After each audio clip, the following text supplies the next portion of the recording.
Delirios científicos radiofónicos. Alimento para mentes inquietas en estéreo. Historias naturales, investigaciones peculiares.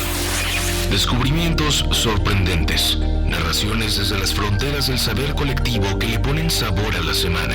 Porque a fin de cuentas la ciencia que no es comunicada es ciencia condenada al olvido. Amasemos juntos esa materia gris y hagamos bullir el elixir del conocimiento. Bienvenidos a Masaje Cerebral de Reactor. Buenas tardes, les damos la bienvenida al Masaje Cerebral. Este es su programa quincenal de arqueología y espeleología, un foro de indagación en los vestigios pétreos que consagran el pasado compartido por todos nosotros. Somos un colectivo de exploración de ruinas y excavaciones en el que buscamos desentrañar esos tesoros y altares que le dan sentido a nuestro presente. Reliquias, ofrendas, vidrios volcánicos y tallas preciosas en la madre piedra, que nos brindan pistas de quiénes éramos entonces, pero sobre todo, de quiénes somos ahora. Yo soy su Indiana Jones Región 4, Andrés Cotellard, de la Sociedad de Científicos Anónimos, y me acompaña, como de costumbre, mi pequeño buzo de cavernas, el políglota Claudio Martínez. Saben que las vías de comunicación con estas trincheras del conocimiento son @Cotellard y @Claudífonos en esa ruina que es Twitter, ¿verdad? Con su hashtag Masaje Cerebral. Siendo que somos un programa de arqueología el día de hoy, pues bueno, podemos usar Twitter, ¿no? Que ya es como un colapso es uno de tantos colapsos de la sociedad postindustrial. Y creo, Claudio, como vamos a dedicar este mes, ¿no? Abril, vamos a dedicarlo a parásitos, sobre todo a gusanos parásitos, a helmintos, para ser más específicos. ¿Cómo dijiste? Helmintos. Helmintos. Helmintos, con H, si están escuchando allá afuera y nunca habían escuchado este término, es un género, en realidad, un tanto artificial, porque no es un grupo biológico como tal, pero se usa como para agalopar a varios tipos de parásitos, lombrices muchos, gusanos, protozoarios también, que parasitan, que llegan a parasitar al humano, ¿no? Uh-huh. Muchos, vamos a ir obviamente desbaratando el tema. Hay muchísimos más parásitos que aquellos que pueden llegar a quejarnos, obviamente. Pero bueno, el mintos se usa para eso, ¿no? Entonces vamos aquí a recopilar el mintos porque va a ser abril parásito, uh-huh. Un poco porque pues, es el tiempo de calor, ¿no? Ya lo saben bien, es el tiempo de estas primeras lluvias locas en que se vuelcan las coladeras.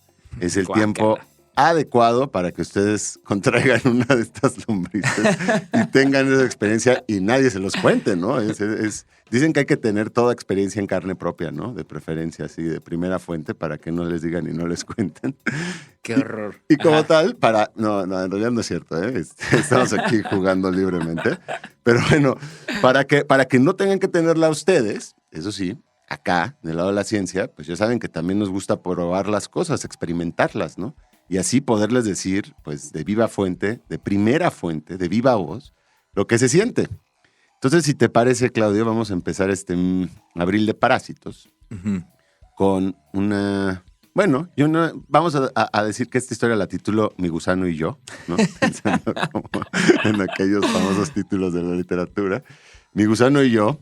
Y es pues del tiempo que compartí mi cuerpo con un parásito. Gusano, con un parásito. Sí. No Ajá. Solo con un parásito, con uno de los más, de los de nombre a lo mejor más distinguido, ¿no? El famosísimo gusano del sushi. Gusano del sushi. ¿Así es conocido? Bueno, en algunos lados, en algunos lares también le dicen natostoma, ¿no? Si quieres, depende uh-huh.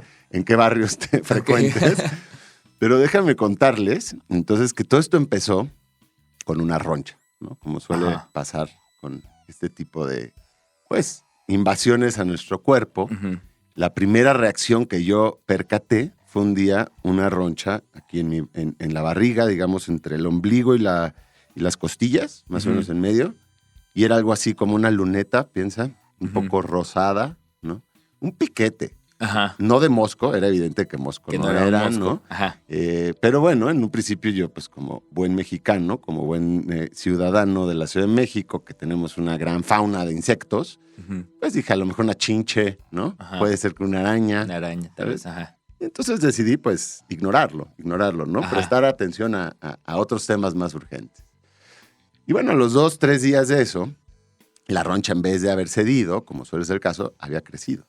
Y era ya del tamaño, pues, de una moneda de 5 pesos. Suponte, ¿no? Y empezaba a ser dura y un poco caliente. No. Y entonces ahí es cuando uno sospecha, a lo mejor esto no era una chinche. A lo mejor era el chip. Sin embargo, claro. Sin embargo, pues siempre uno debe intentar no obsesionarse, ¿no? Por las aflicciones del cuerpo. Uh-huh. Y pues decidí como prestar atención a las cosas, hundir la cabeza en la tierra como lo haría un avestruz, ¿no? Y hacerme, pues, digamos, el desentendido, ¿no? Por no usar otras palabras que en la radio no les gustan. Entonces me tomé un par de antihistamínicos, vitamina C, ¿qué te gusta? El ungüento, la vitacilina, ¿no? Me unté vitacilina y decía que se extralimitara este asunto, ¿no? Luego, como a los 3 días después de eso, estamos hablando de como a los 6 días de que primero detecté esta pequeña luneta, la moneda de 5 pesos había pasado ya al tamaño de una galleta. No. Y era como una especie de galleta subcutánea. Imagínate, ¿has visto como esta gente que se hace las intervenciones, ¿no? Quirúrgicas como de implante subcutáneo? Sí, tienen un nombre, pero no me acuerdo cómo se llaman. Galletas. No, bueno, era una galleta, como del tamaño de una galleta. Y ya roja, caliente, y yo dije, no, esto sí ya merita la consulta con la doctora, ¿no? Con un especialista. Primero con mi doctora de cabecera, que es mi madre, ¿no? Saludos a doña Marcia, si está escuchando esto, a la cual hemos molestado muchas veces con distintos cuadros, ¿no? Oye, qué suerte tienes de que tu mamá sea doctora, la neta, ¿eh? Sí, oye, pero bueno, el caso es que entonces, también como hijo único, hijo de médicos, bueno, de científicos, mi mamá es fisióloga, mi papá también, yo estaba ya muy acostumbrado, y lo sigo estando, a veces a ser tachado como de hipocondriaco, ¿no? O farmacodependiente, ¿no? O sea, yo soy de esas personas que a lo mejor siento un poco de pulso en las sienes y ya me quiero tomar un paracetamol. Entonces suelo esperarme hasta que parezca que ya merece la pena. Y el caso es que, bueno, evidentemente esta vez merecía la pena. Mi mamá vio esa galleta y más bien me regañó un poco por no haberle dicho antes, ¿no? Y así fue como la consulta con un especialista se volvió imperante, porque mi mamá viendo ahí, comparando en sus libros, viendo lo de Mecum, ¿no? Dijo, no, pues esto tiene muy mala pinta. Claro. Y tiene pinta que además va a seguir progresando. Que va a seguir creciendo. O sea, digamos, mamá llegaba hasta el punto de decir, eso parece a una invasión a tu cuerpo, pero no el del tipo. Y entonces así es como al par de días de eso y ya, digamos, a 10 días de empezar el cuadro, llegué al consultorio de la doctora Joyo en Médica Sur. Y para ese momento, de la galleta esta roja que te digo, ya había empezado a surgir un surco así como hacia uno de sus extremos, empezó a surgir un caminito, digamos, ¿no? Cámara. Que además avanzaba, o sea, como a razón de avanzaba durante el día, o sea, casi que yo podía ver en tiempo real cómo empezaba a avanzar ese moviendo? surco. O sea, fue lejos de la galleta. Se estaba moviendo hacia atrás. Y luego como hacia la espalda, ¿no? El caso es que para cuando llegué con la doctora Joyo, pues ya tenía un surco. Y yo entré al consultorio y casi que ni me preguntó cómo me llamaba, ¿no? Yo creo que mi mamá ya le había dicho. Y me dijo, a ver, remuévase la camiseta, ¿no? Vamos a ver qué tiene ahí. Y entonces la doctora, fíjate que la doctora Joyo, a lo mejor su nombre ya se los está sugiriendo, tiene rasgos así como abiertamente japoneses, ¿no? Orientales, vaya, ojo rasgado, es de estatura pequeña, pelo negro corto, cuerpo macizo, ¿no? Una cara muy afable, una de esas personas que te inspiran como tranquilidad, ¿no? Inmediata. Y entonces, pues, vio el surco, tocó ahí mi cuerpo y fíjate que para mi completo desconcierto, su primera pregunta fue que si me gustaba el sushi, ¿no? Me dijo, wow. Joven, ¿a usted le gusta el sushi? Y pues... Y dijiste, qué cliché. ¿Qué contestas ante algo así, no? O sea, yo casi de forma automática dije sí, sin tener muy claro dónde provenía tal duda.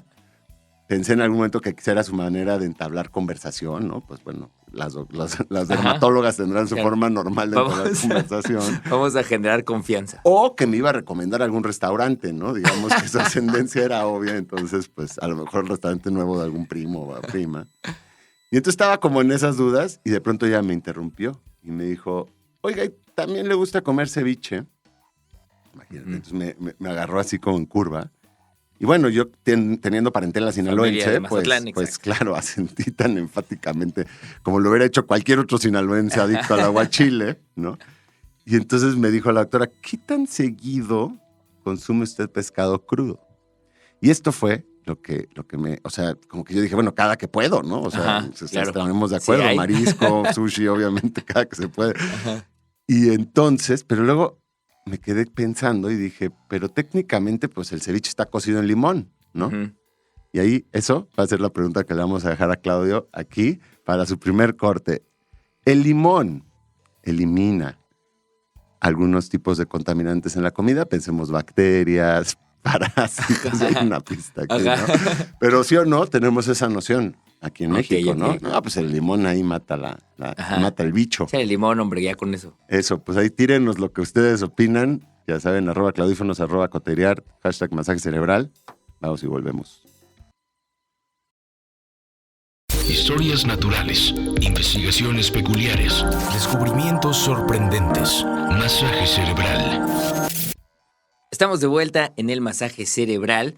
Estamos hablando de la vida de Andrés Cota con su gusano.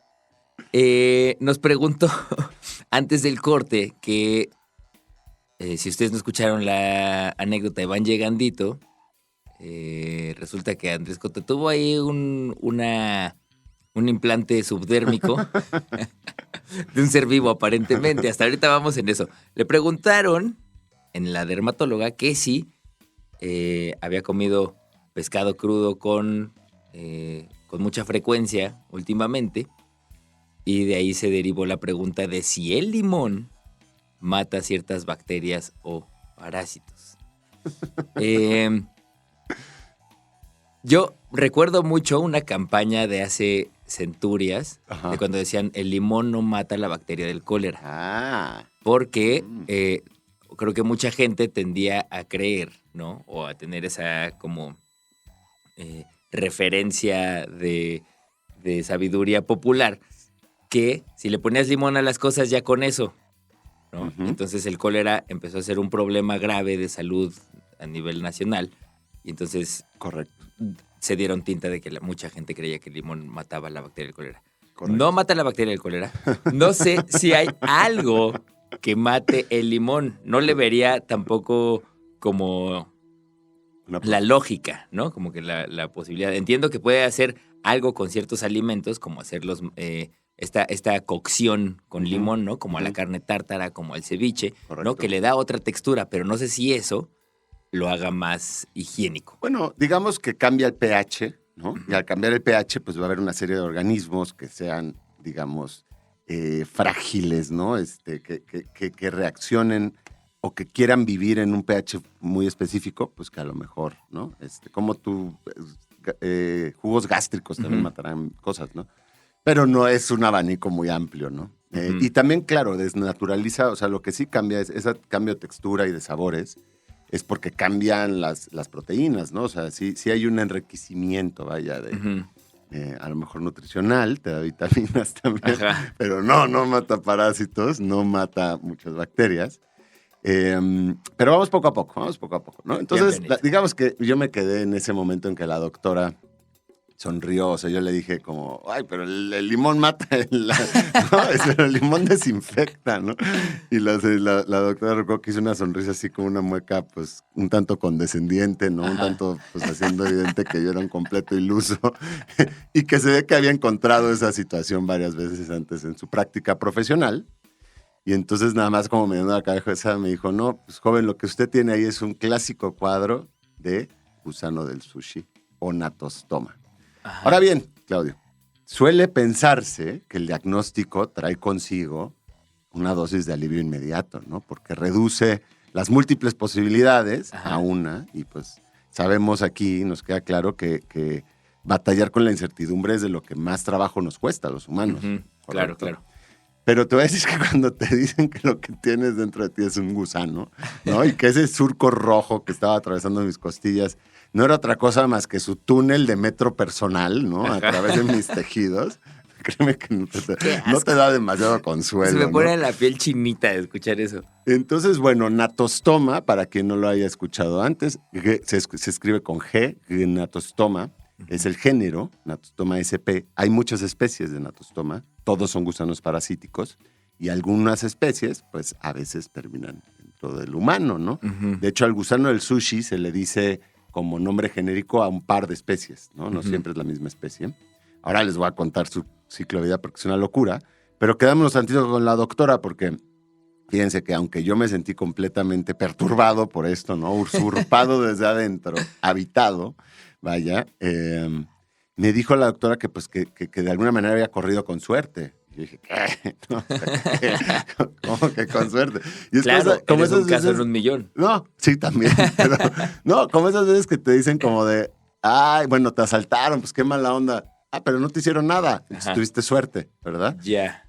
Y en realidad sí tenía un poco de razón la doctora porque resulta que hay muchos tipos de natostomiasis. Cuando la larva entra, el parásito entra como larva a nuestro cuerpo, a nuestro tracto digestivo, migra por el torrente sanguíneo. Y un poco no se sabe bien debido a que puede acabar en distintos lugares. Entonces la natostomiasis que yo tenía era natostomiasis dérmica, que le llaman, o cutánea, porque se fue como a las capas más exteriores. Entonces, como que empezó a crecer. Una vez que crece, ya no puede entrar al torrente sanguíneo, ya no se puede transportar a lugares más lejanos y queda alojada en algún lugar, ¿no? Entonces, en mi caso estaba alojado como bajo la dermis, ¿no? Entre las capas musculares. Y dentro de todo eso es pues muy gráfico, pero poco peligroso. Pero hay natostomiasis ocular. Te puedes imaginar lo que te pasa si la larva llega a tu ojo y empieza a crecer ahí un gusano. Hay una natostomiasis cerebral o neuronal. Hay natostomiasis visceral. En fin, ¿no? Echen ustedes su imaginación a volar. Y pues sí, el cuadro dérmico o cutáneo pues es el menos grave. No por nada se le llama, otro nombre de este parásito es Larva migrans profundus. Larva migrans profundus. Porque migra, es un migrante, ¿no? Es un invasor migrante. No se sabe estar en paz. Está buscando un lugar que es una bonanza, ¿no? Pero bueno.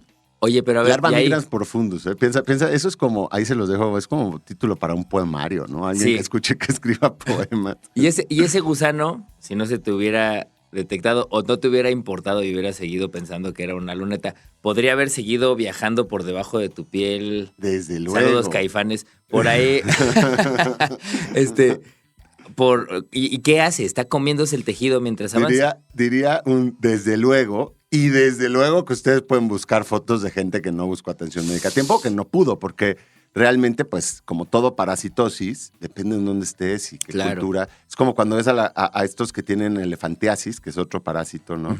Que se les hinchan los testículos y que ves fotos de pronto de gente que se sientan sus testículos, o sea, que sus testículos son como una pelota de yoga. Y dices, mano, ¿por qué no fuiste? O sea, ¿qué cosa te llevó a pensar que eso era normal, no? ¿En qué momento no buscaste algún tipo, así sea con el brujo del pueblo? Entonces, sí hay fotos, ustedes pueden buscar ahí de natostomiasis, sobre todo esta que se va a la espalda o a las costillas, también a la cara, puede ser en otros lados.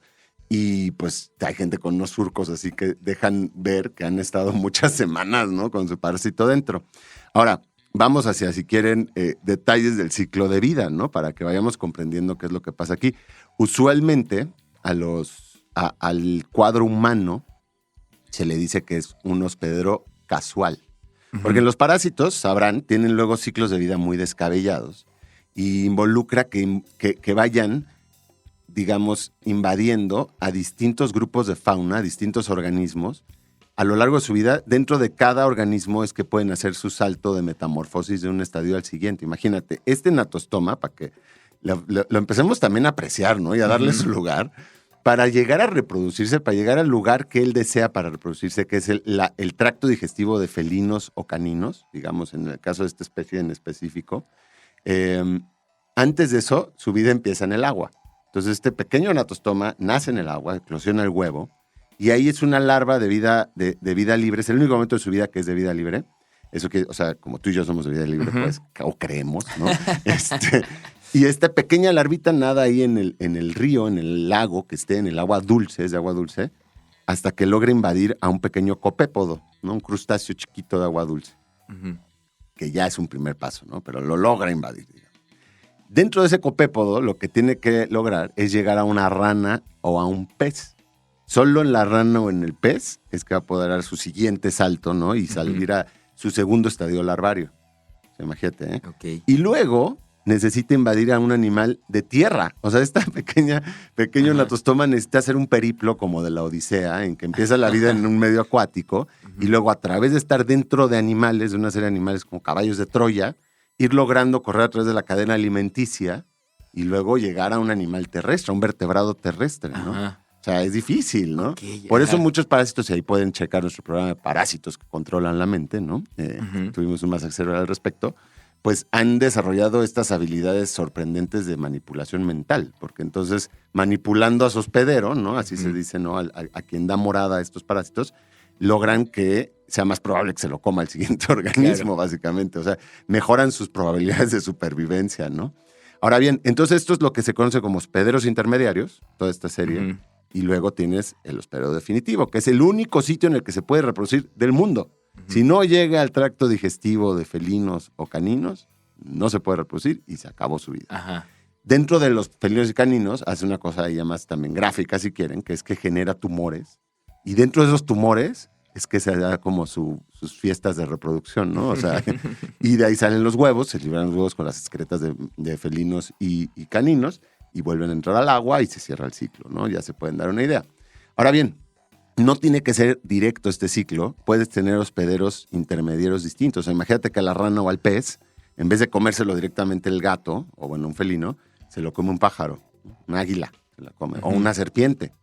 Bueno, si logra llegar al felino después de eso, eso se conoce como hospederos paraténicos, o sea, como toda la serie de otros pasos que puedan alargar su periplo, siempre y cuando logre llegar a un canino o un felino, ya alarmó, ¿no? Ajá. Entonces, bueno, los humanos, ahí entramos como hospederos casuales, o eso es como se cree. O sea, llega a nosotros, no quiere estar en nosotros. De alguna manera, para el parásito, quiere estar tanto dentro de ti como tú quieres que no lo esté, ¿no? O sea, porque dentro de ti un poco se acabó su posibilidad de supervivencia. ¿Correcto? Ok. Bueno, te voy a dejar irte sin pregunta, pero piénsenlo, allá afuera. ¿Se acabó? O sea, es que aquí ya podemos pensar, interpretar las cosas bajo la lupa médica o la lupa biológica. Ujú. Así te voy a dar una pista. Y es sobre si somos hospederos casuales o realmente podríamos ser un hospedero intermediario más, ¿no? Ujú. Bueno, desde el punto de vista del parásito, por supuesto. Ok, venga, vamos a nuestro segundo corte de este masaje cerebral y regresamos. Ciencia que no es comunicada es ciencia condenada al olvido.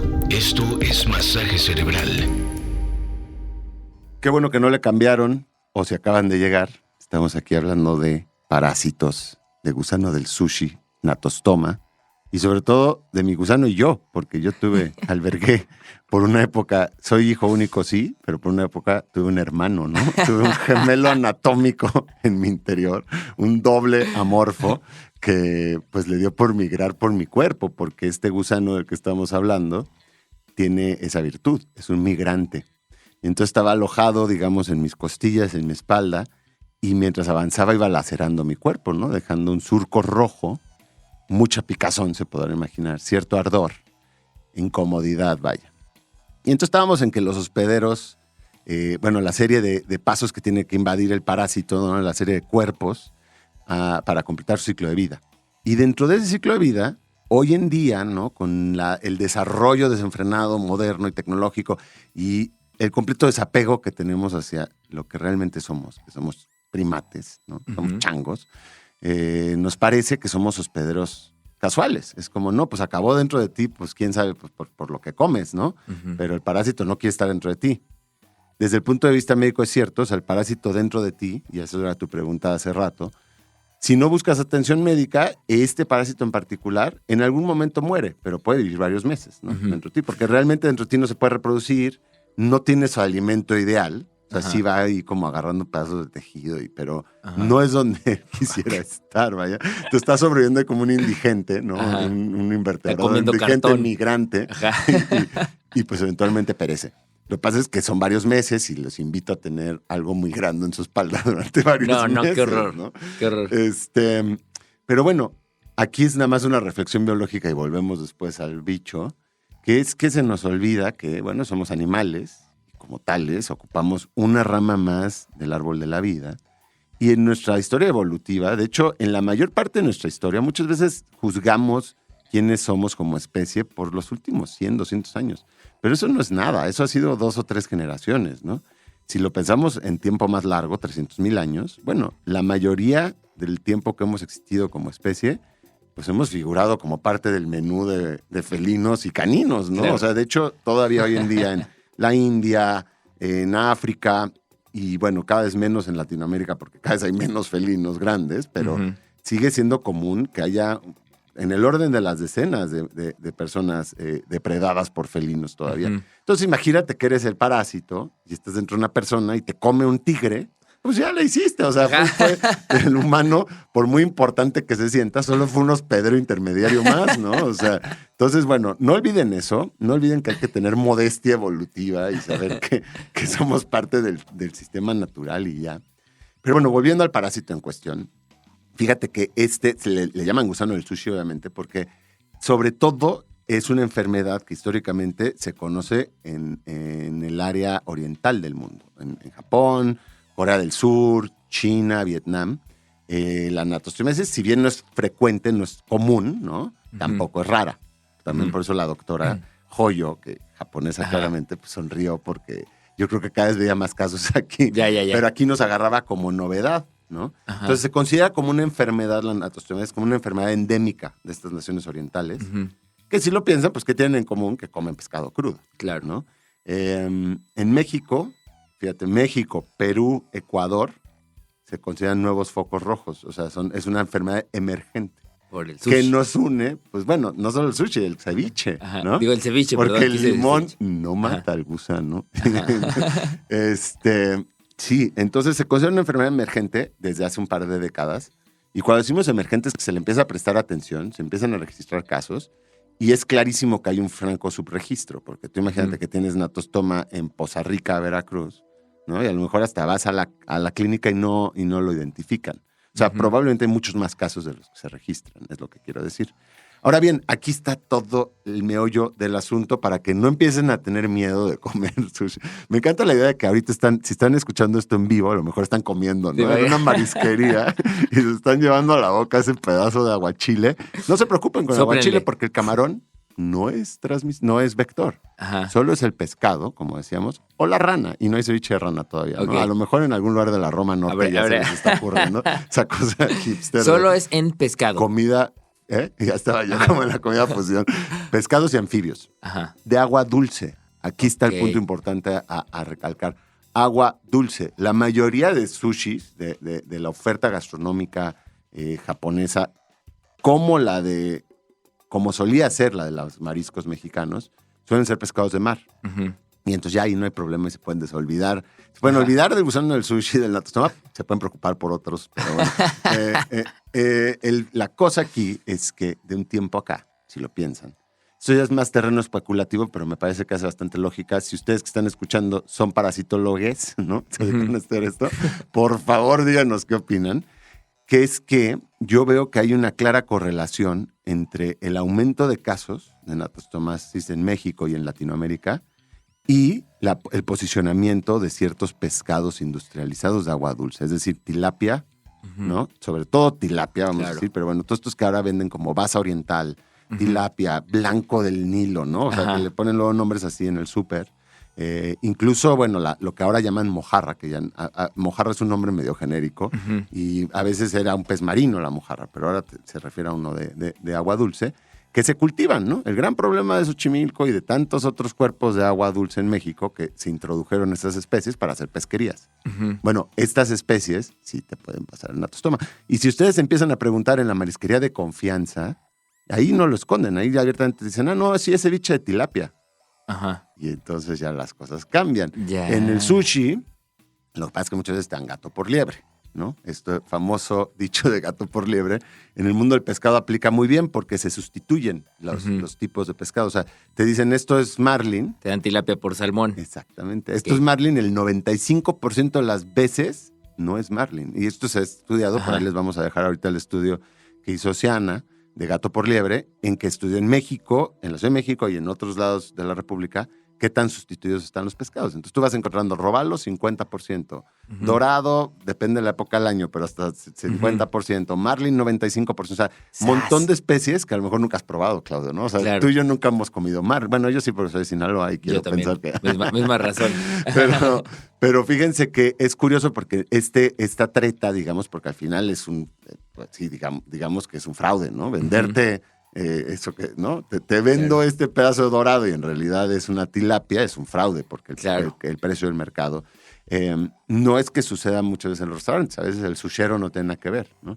Sino desde las primeras eslabones de la cadena de producción.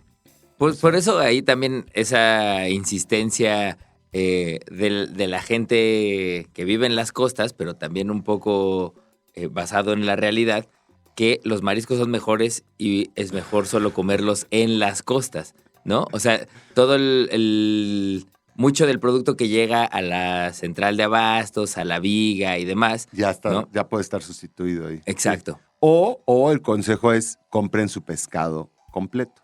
Porque si tú ves, bueno, si tienes cierta si sabes cómo visual, se ve. Pero sí, ahí no te engaña, no, o que te lo fileten ahí. Si no vas a comprar un marlin. Tú ves una sierra y pues es una sierra, ¿no? No hay más. La cosa es que si compran su pescado en los supermercados, saludos a los supermercados, ya no sabes, ¿no? Entonces, bueno, en fin, entre que es gato por liebre, entre que el ceviche, todas estas cosas, pónganlas en el crisol.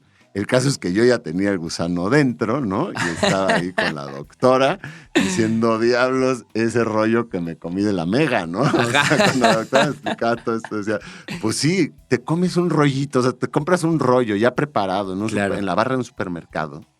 ¿Qué vas a saber qué pescado hay adentro? Además es un mugre pedacito, ¿no? Sí, además, poquiteros e infectos. Entonces, sushi infecto que me regaló este gemelo corporal amorfo que me editó durante unos días. Era para que no te sintieras solo, Andrés. Les voy a dejar aquí un dato nada más histórico más porque es importante. Se describió desde 1889 esta enfermedad en Tailandia y desde entonces... no se han reportado tantísimos casos, ¿no? Unas cuantas decenas de miles, a lo mejor alrededor del mundo. Eso, presumimos, está contado a la baja, probablemente hay muchos más, y seguramente durante los siguientes años en México, que ya se asentó, va a ser un problema de salud pública, ¿no? Ajá. Esperemos que no. Pero digamos que por lo pronto, pues yo me sentía especial, así fuese por algo tan horrible, ¿no? O sea, es como confirmó que yo era una persona. Bueno, en fin. ¿Qué pasa aquí? Pues dices, ¿y ahora qué hacemos, no? O sea, yo tengo esta cosa adentro, como tú dices, bien. ¿Cómo me deshago de ella, no? ¿La sacamos o ahí se queda? Porque eso, la doctora cuando me dijo que, bueno, yo tenía pánico porque esto que te habita normalmente se conoce con la fase L3. Es una fase larvaria. Sí es un gusano, pero es un gusano chiquito. Dentro del humano raramente llega a ser adulto. Pero yo decía, pues si esto me habita el suficiente tiempo, a lo mejor voy a conocer, ¿no? Al gusano adulto, que sí es un cambio sustancial, porque la fase L3 pues, es un gusanito de unos 4 centímetros, suponte, vamos a poner. Ajá. El adulto mide 15. Entonces estamos hablando ya de un problema de otra índole, ¿no? En fin, entonces, bueno, la doctora básicamente me decía, se lo puede quedar, disfrute su estancia. No, es cierto. Yo estaba teniendo mucho miedo porque, mira, claro, y con eso nos podemos dejar así, ¿no? Yo pensaba, no sé si ustedes han visto, no sé si son ese tipo de gente, pero si googlean, ¿no? Parasitosis aguda, intervención quirúrgica, nombres de ese tipo, verán que hay muchas veces que tienen que operarte. O sea, llegas al quirófano para sacarte ciertos tipos de parásitos, ciertos tipos de infestaciones, ¿no? Por ejemplo, Ascaris lumbricoide, que es la famosa lombriz intestinal. Cuando te infestan son muchísimas y se reproducen dentro de ti, entonces de pronto son millares. Y si no te operan, pues se te hace un bloqueo intestinal y te mueres, ¿no? Ay, Dios. Entonces yo con eso en la cabeza, ya con esa contaminación en la cabeza. Claro. Dice una de dos, o me van a operar, ¿no? O ya veía yo que la doctora a lo mejor con un cúter, ¿no? Con un bisturí, me abría y no sé si han visto estas tomas en que enredan a los gusanos en una pluma para que no se quiebre, porque se quiebra, pues ya te quedaste dentro.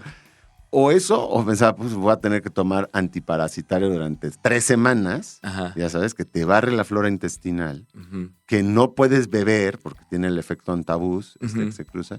Y bueno, entre una cosa y otra la vida se vuelve miserable, ¿no? En fin, entonces no le cambien, porque ahorita al regreso les voy a contar que sí sucedió.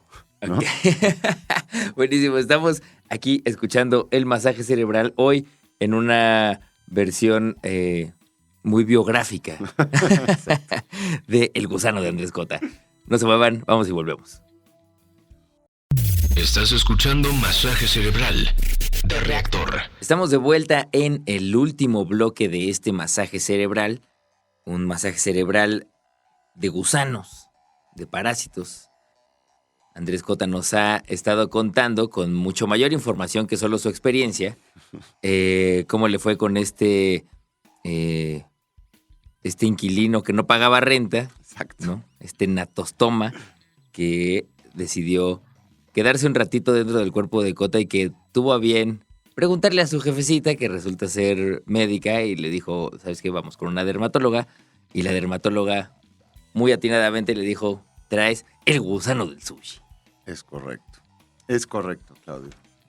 Y que ya había hecho surco. Ya llevaba ahí, ya estaba neta así remodelando la casa. Básicamente, sí. Como un tatuaje, ¿no? O sea, sí, como cuando te cicatriza mal una herida y se te vuelve queloide, ¿no? Ajá. Algo así. Sí.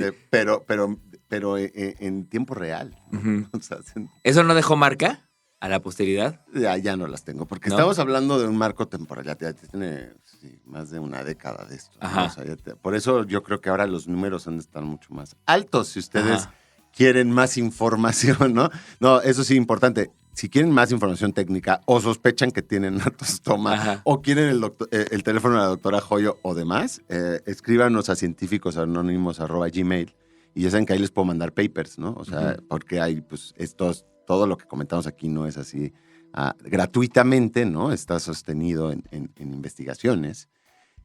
Por ejemplo, si les interesa saber qué otros natostomas existen, porque estos son el de felino y el canino, pero hay natostoma de muchos vertebrados terrestres, ¿no? Silvestres. Entonces, bueno, hay muchas oportunidades de contagio allá afuera. La verdad es que este planeta es un planeta de parásitos, ¿eh? A veces aquí hemos hecho esa reflexión y me gusta repetirla. Nosotros nos sentimos representativos de alguna manera en el planeta. Nosotros quiero decir los vertebrados, ¿no? Ya estoy diciendo mamíferos y todos los vertebrados, pero en realidad somos la minoría, ¿no? La gran mayoría de diversidad de animales son invertebrados, son insectos, por ejemplo, o son parásitos, son gusanos. Fíjate que se han hecho estimaciones de cómo está el árbol de la vida y el estilo de vida de parasitar a alguien más, o sea, el parasitismo, se impone a los de vida libre de 3-1, digamos. O sea, si dividieras en cuartos la vida animal, bueno, y también vegetal, o sea, la biomasa en general, 3/4 partes son parásitos. Wow. Entonces, ¿cuál es el estudio de la biología? Es la parasitología, ¿no? A veces los cánones clásicos nos distraen de eso, pero la realidad es que aquí lo que domina en el planeta es parasitar a otro, ¿no? Y a veces son asociaciones como esta más, bueno, pues sí, más nociva, vaya. Pero otras veces no, o sea, tenemos un montón de parásitos nosotros en nuestro microbioma. Ahí es un guiño para que puedan escuchar el primer episodio jamás subido de un masaje cerebral sobre el microbioma, que les juro les va a volar la cabeza. Por lo pronto volvamos a mi espalda, ¿no? Volvamos a la doctora Joyo, volvamos al natostoma. Y bueno, eso, yo tenía pánico de que me fuera a operar ahí mismo. La doctora es bastante linda, la doctora Joyo. Le mandamos un saludo. No, me reconfortó y me dijo que no, para mi caso en natostoma. Otra cosa es si te está en el ojo o en el hígado, ¿no? Cerebro. El cerebro. Si se va al cerebro, sí puede causar unos estragos bien feos, ¿eh? Porque claro, todo ahí está muy compartimentalizado y tú metes algo y se inflama. Claro. Y no te quiero ni contar lo que te puede pasar, ¿no? Pero bueno, en mi caso en natostoma no era necesario operar. Y tampoco, eso fue una sorpresa que después de eso me ha tocado repetir, no solo a mí, sino con mi hija y viendo, que es que los antiparasitarios se han modernizado mucho. Antes, cuando éramos niños, tú y yo, pues sí te tenían que dar 3 semanas de estos tratamientos, que es como un napalm que te barre todo y te deja casi que te sale más caro el caldo que las albóndigas, ¿no? Pero hoy en día no. Hoy en día hay compuestos mucho más, si no selectivos, de menos días de tratamiento. Y entonces la doctora me dijo algo que en su momento a lo mejor no es un nombre que resonará, pero hoy en día sí les va a resonar, que con ivermectina. Ivermectina, 0.2 miligramos por kilogramo, una dosis y repetir a los 2 días, si es que se necesitaba. Con eso iba a ser suficiente. La ivermectina, sabrán ustedes quienes pusieron atención a la pandemia, que siempre ya se nos olvidó, ¿no? Que venimos como saliendo de una pandemia. Hubo un momento, sobre todo el primer año de pandemia, que se puso medio de moda porque se presumía, ¿te acuerdas? Cuando se necesitaba un tratamiento efectivo y todavía no había vacunas o apenas se empezaba a ver, y empezaron a decir que era la ivermectina. Y hubo una campaña mundial de esto, ¿eh? Y había doctores, ya sabes, investigadoras, dando conferencias y pues resulta que no tenía ningún tipo de actividad, ya se ha probado en el laboratorio contra el SARS-CoV-2, ¿no? Pero bueno, eso no quitó que, imagínate la cantidad de ivermectina que se movió en los anaqueles, claro, ¿no? O sea, supongo que a lo mejor se agotó por ahí. Más que el papel de baño en la primera semana. Entonces, bueno, estaba fácil, ivermectina, un par de dosis, no iba a tener que yo dejar de beber más que 2 días, nada más. Que era lo importante. Aquí está el detalle, diría Cantinflas, ¿no? Aquí está el detalle. No iba a matar a mi gusano inmediatamente. De hecho, cabía la posibilidad, como sucedió, que debido a este tóxico para él, el gusano se sintiera completamente atacado y empezara a migrar de manera aleatoria, ¿no? O sea, perdiera el sentido, me quemo. Ajá. Y se iba a llevar varios días en morir. La doctora me dijo, a lo mejor vas a tener una semana más, ¿no? Con tu amigo ahí. Con tu siamés. Y yo pues pensé, va a quedar como el de, ¿te acuerdas esa película de 12 años de esclavitud, no? Así todo latigueado. Fue terrible, ¿eh? Fue terrible. Esos últimos días, te voy a decir que fueron los más aciagos, porque resulta que migraba de noche. O sea, como que le dio por estar sobre todo activo cuando yo estaba dormido. Cosa que ahora he llegado a detectar, es normal con los parásitos. Muchos parásitos se activan cuando tú estás dormido, porque pues es cuando se pueden mover, claro, felices por ahí. Y bueno, finalmente pues fueron días en que casi pierdo la cordura, ¿no? Porque no podía dormir. Estaba este vato todavía. O sea, ya no podías dormir por la ansiedad. Y te da una comezón que no te puedo, o sea, duele, ¿sí? Duele el surco que va dejando, ¿no? Y además te da mucha comezón, es muy incómodo. Duele como moretón. Como un golpe. Sí, o más como escosor, ¿no? Como un ardor. Es como una laceración interna. Tal cual. Como si hicieras uno de esos tatuajes en alto relieve, ¿no? No se los hagan, pero bueno, háganlo. Aquí no les vamos a hacer nada moralino, pero bueno. El caso es que te voy a decir algo importante, es que eventualmente se murió. O sea, hubo un día en que yo me desperté y otra vez me sentía solo, ¿no? O sea, otra vez sentía me sentía solo conmigo mismo. Otra vez era hijo único. Pero pasa algo muy extraño, ¿eh? Después de ese periodo, digamos, tuve como una depresión posparto. O sea, como que lo extrañaba. No, o sea, sí. Tuviste como como un síndrome de Estocolmo con tu... Absolutamente, y lo sigo teniendo al día de hoy porque eso me llevó a mí a estudiar mucho sobre parásitos y cambiar completamente la manera en que entiendo la vida. Pero no, te voy a decir una cosa. Creo que la enfermedad, este tipo de enfermedad, te da algo que de otra manera solo puedes adquirir con años de practicar meditación, ¿no? O tomando psicodélicos, que es vivir en el aquí y en el ahora, ¿no? Estar en el presente. O sea, cuando estás así, y además yo que soy un tipo que pues, me gusta informarme o obsesionarme, y bueno, si ya tienes una razón de ello y no eres hipocondríaco, sino que sí tienes un gusano dentro, pues lees todo lo que te encuentras, por una época se acaba tu ruido mental, ¿no? Solamente estás enfocado en una cosa. Y eso da paz, Claudio, da paz.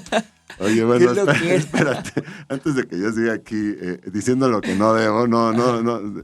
Tengan cuidado, no se desparasiten si no lo necesitan. Esas campañas, ¿no? de desparasitación 2 veces al año, cada 6 meses, de Vermox y demás marcas, son una completa, es un bulo, es completamente innecesario.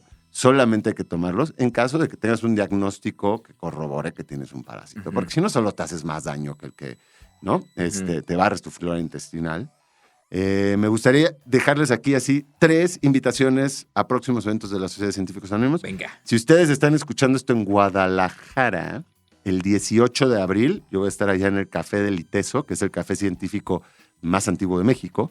Y el 19 de abril lanzamos Sociedad de Científicos Anónimos Guadalajara. Y va a ser ahí en Casa Impronta. Si están en Guadalajara, esto les va a sonar, porque Casa Impronta es bien conocida. Y luego acá en la Ciudad de México, el viernes 21 de abril, tenemos un evento especial de rabia. Si les están gustando estos episodios especiales de parásitos y virus y bacterias, bueno, vamos a tener un pequeño congreso de rabia en La Mano a partir de las 6 de la tarde, es viernes, y es todo lo que ustedes quieren saber sobre la rabia y un poquito más, ¿no? El caso de los 2 niños que murieron de rabia, si a los gatos les da rabia o no, si a los murciélagos cargan rabia o no, qué hacer en caso de que te muerda un perro con rabia, etcétera, etcétera, etcétera. Eso es en La Mano el viernes 21 de abril. Y ya para cerrar el mes, viernes 28 de abril, vamos a tener una función especial de un documental que se llama Nómadas. Es un documental de fauna migrante de la Ciudad de México, de la Ciudad de México, del país, ¿no? Fauna que migra a través del país. Y vamos a tener ahí una mesa al final con un par de expertos y expertas que trabajan con migración de fauna. Esto es en la Cineteca. Entonces, bueno, ahí están. Ese es nuestro... ¿A qué hora es ese? ¿Todavía no sabemos? No está bien corroborado, pero 7, 8 de la noche por ahí, Okay. ¿no? Y también es viernes. Y ese es pues nuestro periódico mural, ¿no? Nuestro pequeño periódico sónico mural de actividades de las sociedades científicos anónimos. Chidísimo. Pues mi queridísimo Andrés Cota, mil gracias por venir a espantar a la banda. Nos escuchamos en el próximo Masaje Cerebral. Si ustedes van llegando y no lo escucharon completo, recuerden que el sábado se sube en Spotify. Vayan y busquen en Spotify el Masaje Cerebral. Ahí están todos los episodios que han ocurrido desde que arrancamos. Ya hay bastantitos. Vayan. Y si quieren escuchar algún tema que no ha sonado, pues también coméntenoslo en el hashtag Masaje Cerebral. Ahora sí, mil gracias, mi queridísimo Andrés Cota. Eso ha sido todo. Esto fue todo el Masaje Cerebral por hoy. En la siguiente emisión continuaremos alimentando las mentes inquietas de la radio pública A través de Reactor